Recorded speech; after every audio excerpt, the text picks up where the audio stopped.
A emoção do futebol está aqui.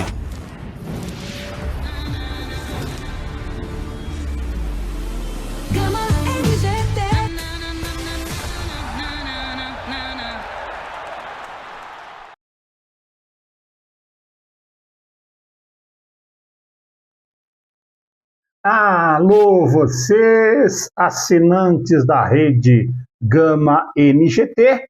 Este é o resumo esportivo entrando no ar para vocês. Eu lembro que você pode nos ver e ouvir acessando a rede Gama NGT, pelo streaming, pelas melhores operadoras de TV a cabo e logo, logo também estaremos no sistema digital em TV aberta, gratuito para todo o Brasil.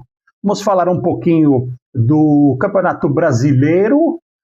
Teoricamente, a última rodada do retorno, ela terminou ontem, iniciou-se no sábado e termina com o jogo ainda nesta segunda-feira. Mas a grande parte dos jogos foi jogada ontem e a gente vai falar um pouquinho sobre o que aconteceu no futebol brasileiro. No jogo que iniciou a rodada, o São Paulo Futebol Clube, no Morumbi, bateu a vitória de Fábio Carille e Romarinho por 2-0. Um jogo onde o tricolor do Morumbi tínhamos um pouquinho de dúvida com relação a como a equipe reagiria após a trágica eliminação nos pênaltis em Curitiba na semana passada para o Atlético Paranaense. A equipe do São Paulo mostrou muita personalidade, mostrou muita disposição e um bom futebol. O Crespo faz o seu time jogar um futebol simples, pragmático. Como eu já disse nas últimas semanas, o São Paulo tem muito equilíbrio entre as suas três peças. Tem três zagueiros bastante sólidos, um meio-campo muito marcador e os jogadores insinuantes na sua peça ofensiva. Fez um gol logo no início da partida, o que desmantelou o esquema tático do Fábio Carille, que a gente sabe que joga por uma bola, né? E joga fazendo uma boa marcação, uma marcação alta, como ele gosta de dizer, mas não consegue desenvolver todo esse futebol quando a equipe sofre um primeiro gol, quando ela sofre um gol logo no início. O São Paulo fez 2-0 com tranquilidade e acabou meio que se recuperando-se emocionalmente para a sequência da competição. Afinal de contas, o tricolor ainda tem a Libertadores da América a ser jogada. No outro jogo da rodada, um outro time que a gente tinha muita curiosidade de saber como reagiria a uma, entre aspas, crise após a eliminação na Copa do Brasil, o Internacional de Roger Machado foi a Bragança Paulista e venceu com autoridade e muita facilidade o Bragantino por 3-1. O Inter abriu o placar logo no início, depois fez 2-0 no final do primeiro tempo, abriu 3-0 no início do segundo e tomou um gol fortuito no final. O Bragantino começou com tudo, já está fora do G6, um time que inicialmente a gente dizia poderia até brigar pelo título, né? Ou uma vaga no G4. A equipe do Bragantino acaba meio que sucumbindo, vai empilhando derrotas seguidas. O mando de campo nunca foi o seu forte, porque a torcida de Bragança inexplicavelmente não comprou este projeto. Muita gente ainda torce para times da capital paulista lá, então quando o Bragantino joga não existe aquela pressão. O Inter de Roger Machado mostra que não se abalou com a derrota, com a eliminação perante o Fluminense na Copa do Brasil, e é outro time que juntamente com o São Paulo também poderia ter problemas emocionais para enfrentar a maratona que vai ser a partir dessa semana com jogos na Copa Libertadores da América. O Inter vence bem e tem agora o grande desafio. Mas a Libertadores a gente vai falar na sequência, tentar mais ou menos que prever o que pode acontecer em termos de Libertadores, jogos que serão jogados no próximo meio de semana. Num outro jogo bastante esperado, mais um dos times eliminados da Copa do Brasil, e nós não imaginávamos como reagiriam, reagiram bem. O Flamengo bateu o surpreendente Mirassol em pleno Maracanã por 2-1, num jogo onde o Flamengo foi superior o tempo todo, acabou tomando um gol já na reta final, e no último lance da partida, quase a equipe paulista empata o jogo, o que, na minha opinião, não seria justo. O Flamengo foi mais time que o Mirassol, merecia a vitória. Agora, essa equipe do Mirassol, vamos combinar, hein? É uma equipe enjoada. Que time difícil de ser batido, que time que começa e termina as partidas independente dos 11 que estejam em campo. É uma equipe que, nas mãos do Guanais, ela começa e termina a partida com o mesmo padrão de jogo, com a mesma sistemática de jogo, com a mesma proposição de jogo. E ele não joga na retranca quando joga fora e não joga desesperadamente no ataque quando joga em casa. É um time que administra as partidas, sabe como explorar as deficiências, se é que elas existem, nos seus adversários, e é um time que sabe muito bem as suas próprias limitações.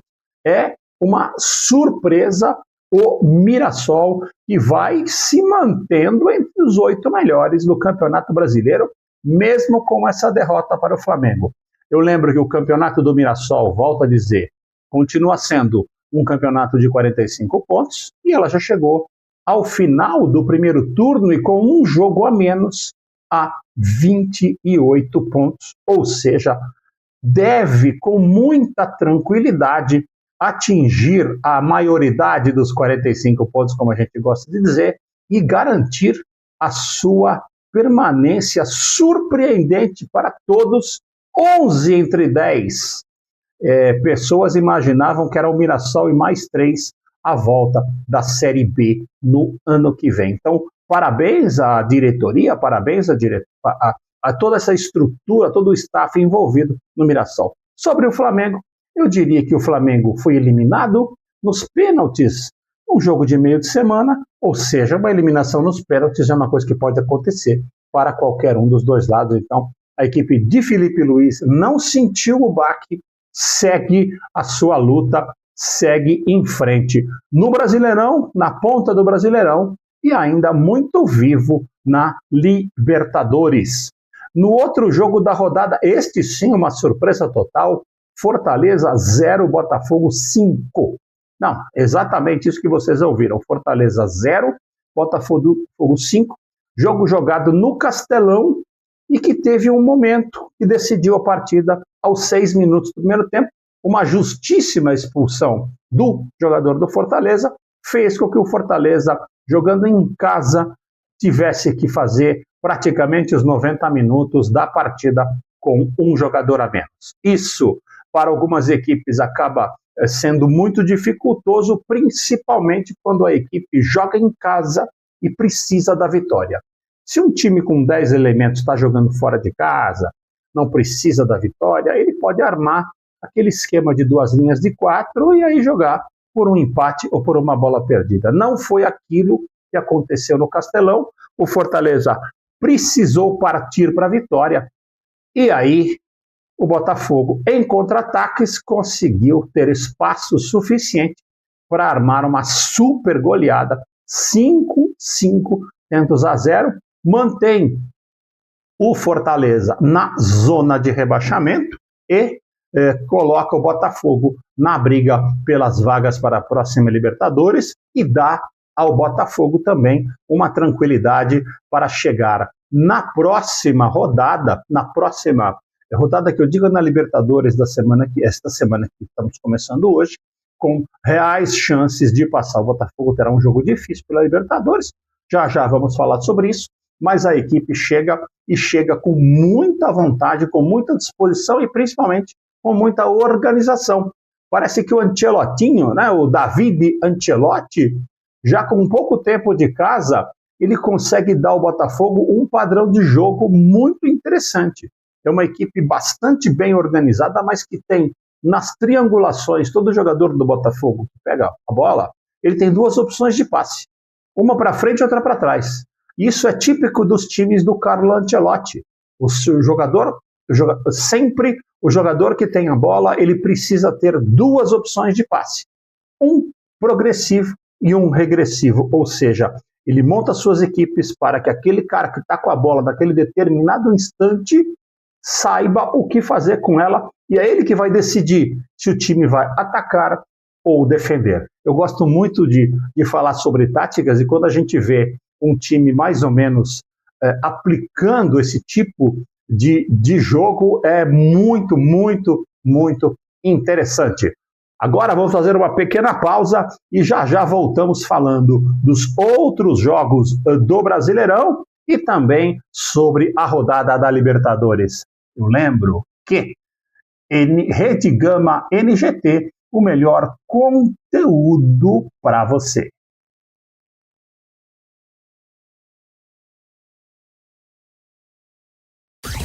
Fios e cabos elétricos em geral para construção de casa, empresa, afiação em geral, chame a Fiobras, pede que a gente faz. Fios e cabos elétricos em geral para construção de casa, empresa, afiação em geral, chame a Fiobras, pede que a gente faz.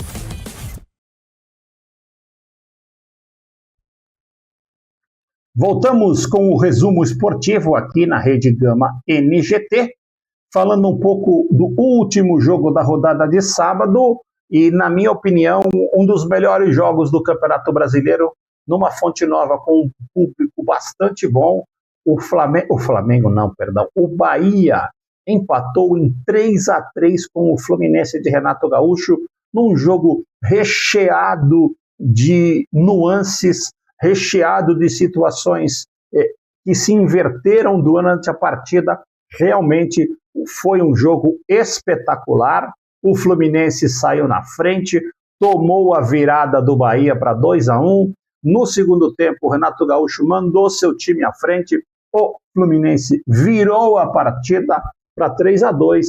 E no final, o Bahia com o Luciano Juba acabou empatando num lance que deu justiça à partida. Afinal de contas, dois times que vivem procurando gol, dois times que vivem atrás da vitória, não mereciam sair perdendo. O time de Rogério Ceni continua a sua forma interessantíssima de jogar, sempre jogando de uma maneira muito vertical, sempre fazendo com que os seus meio-campistas pisem na área.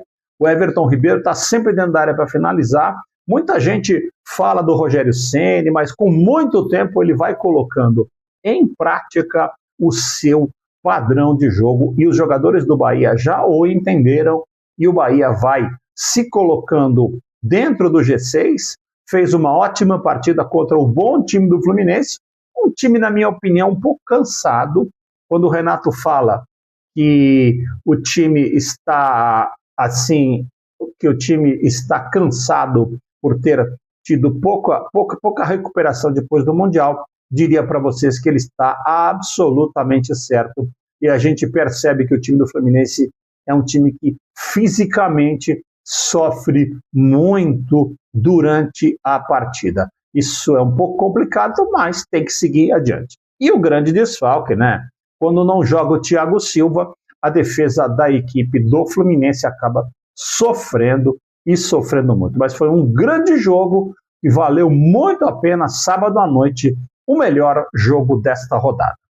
Nos jogos de ontem, nos jogos de domingo, em São Januário, onde tivemos Gabriel Menino fazendo o gol mais rápido do Campeonato Brasileiro até agora, um para o Atlético Mineiro, um para o Vasco de Fernando Diniz. Um jogo que começou com muita aceleração, parecia que teríamos mais uma grande partida com muita intensidade, mas os times acabaram caindo.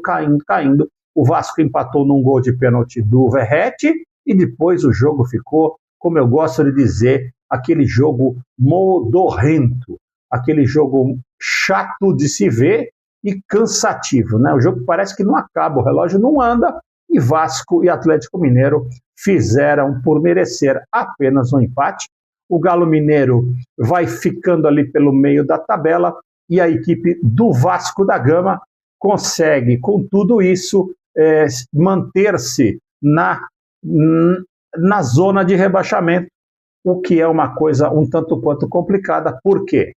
Porque o time de Fernando Diniz tem uma deficiência técnica que a gente sabe muito grande, e se ele não encontrar uma maneira de fazer o Vasco se recuperar, o Vasco vai ter muitos problemas. As próximas rodadas apontam o Vasco visitando o Santos em São Paulo e recebendo o Corinthians em São Januário, duas paradas duríssimas para a equipe da Cruz de Malta. No outro jogo das 16 horas, o Palmeiras bateu o Ceará por 2-1. Um jogo que tinha um cenário totalmente negro para a equipe alviverde. Tivemos aquele problema da vandalização no CT do Palmeiras, na madrugada de sábado para domingo, uma atitude reprovável de qualquer pessoa que faça aquilo. Ninguém tem o direito de fazer aquilo com ninguém. Se você não está gostando do seu time, não vá. Discuta, xingue no estádio, mas partir para agressão, e ainda uma agressão covarde, né? Porque eles estavam encapuzados. Se você fosse tão homem assim, você devia demonstrar a sua cara. Logicamente, seriam presos se isso acontecesse. Voltando ao jogo, o Palmeiras fez o primeiro tempo apenas razoável, e no segundo tempo parecia que tudo ia piorar, né? O Ceará abriu o placar com um lindo gol do Lourenço, mas aí o Abel Ferreira fez algumas alterações e acabou fazendo com que a equipe alviverde rendesse bem. Flaco Lopes teve um pênalti a seu favor, bateu, empatou, e o Vitor Roque, tão aculpado pela torcida, vinha fazendo um ótimo jogo. No primeiro tempo, era o único jogador do Palmeiras que buscava o jogo, ia atrás da bola, corria para lá e para cá. No segundo tempo também, e ele foi brindado com o gol da vitória. Foi o primeiro gol de Vitor Roque no Allianz Parque. Ele acabou sendo eleito, e eu concordo com isso, o melhor jogador em campo. Vitor Roque, o Tigrinho, deu a vitória ao Palmeiras de Abel. Depois tivemos um lance um tanto quanto confuso. O Ceará fez um gol e as famosas linhas do VAR brasileiro, né? Aquelas linhas que a gente duvida o posicionamento delas, o VAR acabou anulando o gol que seria de empate do Ceará, o que causou muitos memes na internet dizendo assim: será que o Palmeiras agora não vai reclamar? Porque reclamou de um impedimento milimétrico apitado nas quartas de final, nas oitavas da Copa do Brasil contra o Corinthians, e ontem teve a seu favor este mesmo VAR milimétrico. E o Abel Ferreira, na sua entrevista coletiva, acabou concordando com isso e acabou dizendo que o Ceará que tinha o direito de reclamar naquele momento do VAR. O VAR, com uma linha que até agora ninguém consegue entender aonde eles acham aquele ponto, isso falando cartesianamente. Seguindo os jogos ainda, o Cruzeiro recebeu o Santos no Mineirão abarrotado, e o que aconteceu? O Cruzeiro abriu o placar com 1-0, parecia mais um passeio da Raposa, e no segundo tempo o Kleber Xavier fez jus ao seu salário, fez 3 mudanças radicais na equipe do Santos, e o Santos voltou com outra disposição, voltou com o Neymar na posição que ele gosta de jogar, ou seja, armando a equipe, com o centroavante Chiquinho e com o paraguaio lá pela ponta direita fazendo uma excelente partida. O Santos virou jogando bola, passa com 2 vitórias consecutivas a equipe praiana, sai de uma confusão total da zona de rebaixamento e atinge o meio da tabela, onde eu acredito que o Santos deva ficar. Não tem time para jogar um rebaixamento, nem tem time para buscar o título. Volto a dizer, vale muito a pena ter visto o Neymar fazendo sua 6ª partida praticamente completa, e quando ele foi guindado, colocado na posição que eu acho que ele tem que jogar, ele tem que jogar de meia, ele não pode jogar de falso 9, porque aí ele joga de costas pro gol e vira um alvo dos zagueiros adversários. Então, Neymar jogando com um centroavante à sua frente e com 2 pontas, como jogou o Santos no segundo tempo, a equipe praiana conseguiu virar um jogo que poucos imaginavam ela conseguiria. Volto a dizer, foi muito bom que o Kleber Xavier tenha colocado em prática o seu plano de jogo de uma forma no primeiro tempo, outra forma no segundo, e mostra que ele sim tem capacidade e tem condições de dirigir a equipe praiana. Eu estava até preocupado que uma derrota do Santos ontem, que seria um resultado normal, afinal de contas o Cruzeiro é um dos líderes, poderia causar a demissão do Kleber Xavier e quem sabe voltaria o folclórico Jorge Sampaoli a trabalhar no futebol brasileiro, uma coisa que a gente que curte o esporte, eu pelo menos não admiro nem um pouco a forma de agir do Sampaoli, tanto nos treinos como nos jogos, como na forma como ele se dirige aos seus jogadores e à imprensa. Então eu sou um daqueles que não apoiariam a vinda de Jorge Sampaoli, nem para o Santos, nem para clube nenhum do futebol brasileiro, mas esta é a minha opinião aqui no Resumo Esportivo, e vai fazendo mais uma pausa, e na volta, no último bloco, a gente vai fazer a análise do último jogo que ainda falta da rodada de ontem, e vamos falar um pouquinho também da Libertadores da América na rodada de meio de semana. Até já!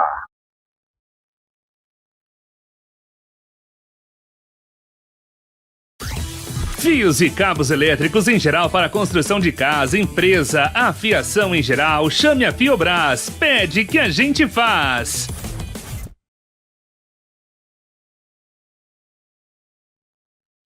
Voltamos aqui com o resumo esportivo e o último jogo da rodada, né? O último jogo da rodada do final de semana, nós tivemos o Grêmio recebendo o Sport Clube do Recife na arena do Grêmio, perante mais de 34 mil pessoas, um ótimo público na arena, domingo à noite em Porto Alegre, um frio danado, quase 35 mil pessoas estiveram lá e voltaram de uma forma que ninguém poderia imaginar. Depois de 19 rodadas e quase 4 meses, o Sport consegue a sua primeira vitória, 1-0 para cima do Grêmio de Mano Menezes, jogando fora dos seus domínios. Primeiro tempo parado, chato, devagar, e no segundo tempo o tal do Léo Pereira acabou fazendo a festa. Um ex-jogador do Grêmio fez a festa em cima da defesa do Grêmio, que estreava o Balbuena perante a sua torcida. Balbuena e seus companheiros de zaga não foram páreo para o Léo Pereira. O Sport fez 1-0, poderia ter feito muito mais, não fez graças ao goleiro Thiago Volpi, e o Grêmio sucumbe e permite ao Sport sua primeira vitória. O técnico Mano Menezes meio que já coloca o seu cargo à disposição, a diretoria gremista não tomou nenhuma atitude em relação ao Mano. O Mano é um cara que sabe muito bem, ele tem muita bagagem, e ele já sacou que com ele no comando, esta equipe não vai andar. Não sei se os jogadores estão fazendo algum tipo de corpo mole. O fato é que o Grêmio não joga absolutamente nada e faz tempo. Quem acompanha aqui os nossos comentários no Resumo Esportivo, ouve eu dizer, a pontuação do Grêmio é melhor do que o desempenho. O Grêmio tem mais pontos do que partidas bem jogadas. E foi o que aconteceu. Ontem o Grêmio perdeu e o Mano Menezes já começa a perceber o que está acontecendo com ele, ou seja, muito, muito difícil ele se manter no cargo e o Grêmio vai ter que tomar esta decisão. A rodada então se fechou e estamos com a seguinte classificação. O Flamengo é o líder com 40 pontos, o Cruzeiro é o segundo colocado com 37, Palmeiras 36, Bahia 30, fecham o G4. Botafogo com 29 é o quinto e Mirassol com 28 é o sexto. Aqui uma correção, Eu falei durante o início do programa que o Mirassol estava no G8, não. O Mirassol tem 28 pontos, mas está no G6.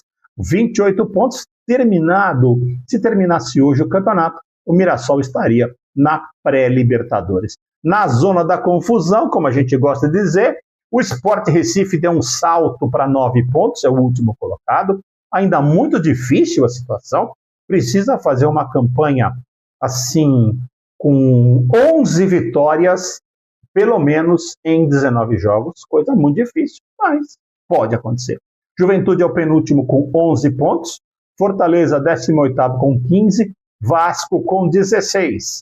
Eu lembro que no último resumo esportivo, o Vasco escapava da zona de rebaixamento nos critérios de desempate, mas agora, com o Santos e o Vitória pontuando durante a semana, o Vasco fica com 16 pontos. E digo que o Grêmio tem um jogo a mais do que o Vasco e 4 pontos, ou seja, o Grêmio também está cada vez descendo mais a ladeira, indo para a insólita briga pelo rebaixamento para a Série B do Campeonato Brasileiro. Falando um pouquinho sobre futebol internacional, tivemos um momento histórico na decisão da Supercopa da Inglaterra ontem, entre o campeão da Copa e o campeão inglês, em Wembley, 2 para o Crystal Palace e 2 para o Liverpool. Bom, estão perguntando, mas por que você está falando sobre esse jogo? Porque na disputa por pênaltis, o Crystal Palace ganha o segundo título de toda a sua história. Há muitos anos não era campeão e ganha, repito, o Crystal Palace ganha o segundo título da sua história.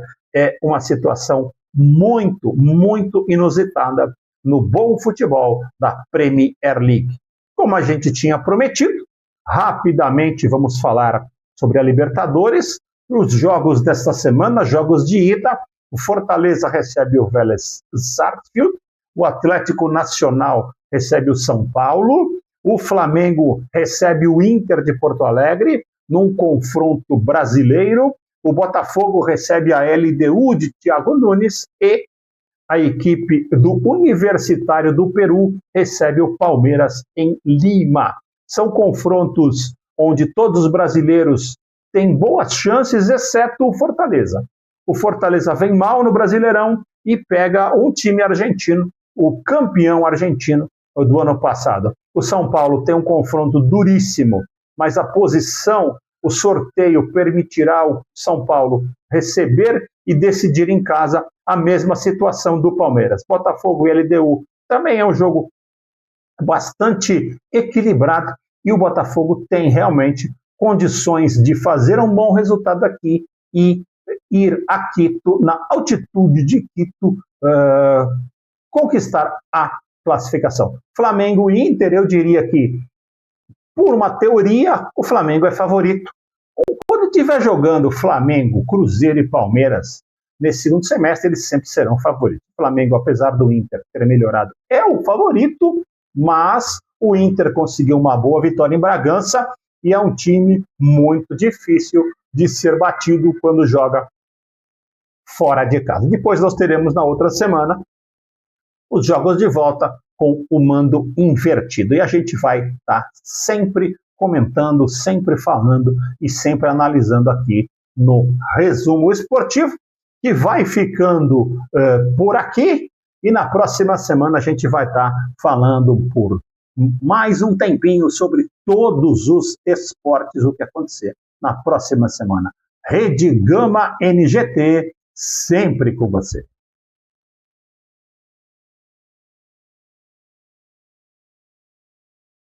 A emoção do futebol está aqui.